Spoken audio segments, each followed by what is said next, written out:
What is up, guys? It's your boy, Sick Cactus, and today we need to talk about the incident that happened earlier today, because this incident is absolutely massive. Like, I really don't even know what Bungie is going to do about this, but you're going to be seeing bits and pieces of this incident all over social media until the launch of the final shape. So, what the heck happened? Well, the final shape got leaked. Now, I want to be very intentional with my wording here. I did not just say there was a final shape leak. I said the final shape, the entire expansion, got leaked.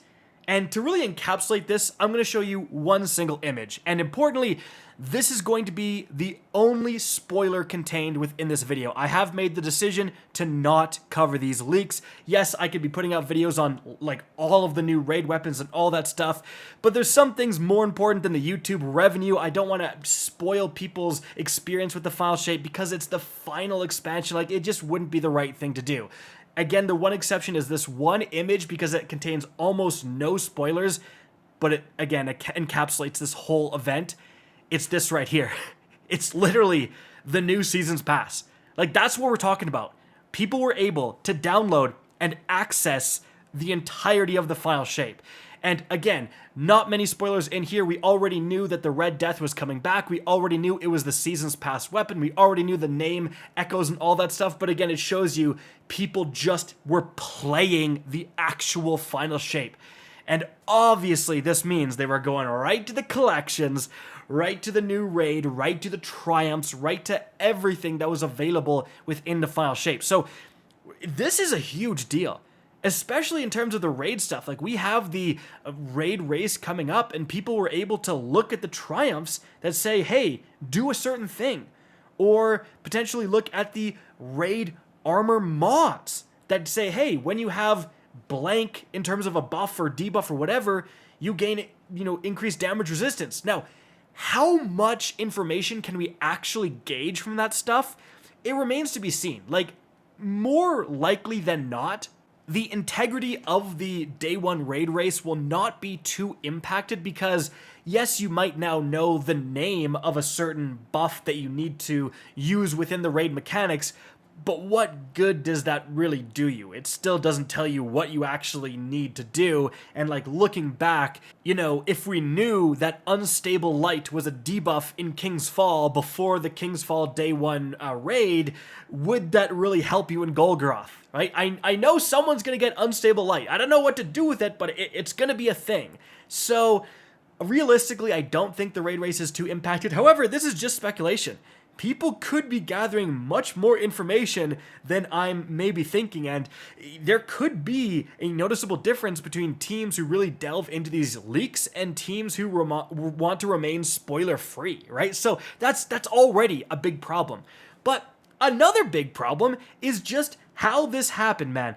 Sony, for the 20th time, caused this leak. Sony has been absolutely nefarious for causing these leaks. Like, they have been putting out trailers early, putting out listings early, updating store pages early, consistently for years. And the craziest part is that apparently they not only did this today with the final shape, at the same time, those absolute dinguses did it with the Elden Ring DLC. Like, the same thing. Apparently, again, I haven't delved too much in this information, but apparently, again, people are just able to download the new Elden Ring DLC early, dude. So what the heck is going on at Sony? Can these guys not get their employees a calendar? Do these guys know what day it is? How bad is their source code that they're able to just accidentally publish all this stuff early? It's absolutely mind-boggling, and it looks horrendous for Sony because remember who bought Bungie for $3.6 billion? Sony. So, like, you're telling me they spent $3.6 billion to buy Bungie, and then they have so little care, so little safeguards, so little intelligence. They're out here leaking the final shape, putting the entire thing out early? Are you serious?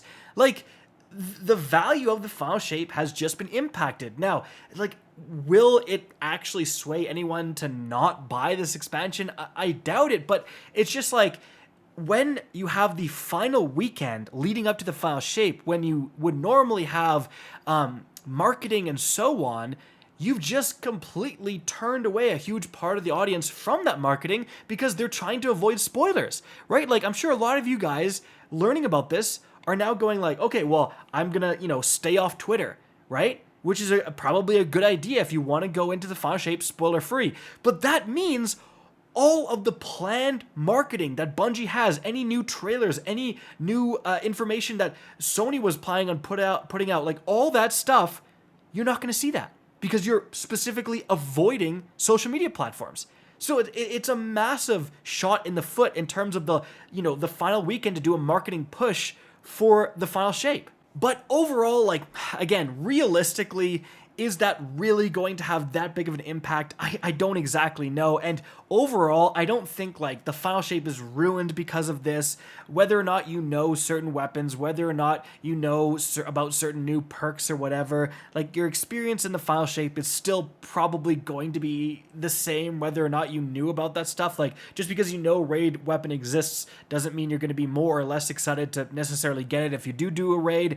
But I think the real bad thing about all of this is just horrendous optics for Sony. It makes Sony look so incompetent, and now you're like, these are the guys in charge, right? Like, there was a huge push around the time that Bungie laid off a bunch of employees, and they were well under projected targets in terms of revenue, and Sony actually threatened to come in and essentially dissolve the board. Like, Sony has a clause when they bought Bungie that says, hey, if you guys are underperforming, we can dissolve your board and we put Sony people in charge of Bungie, right?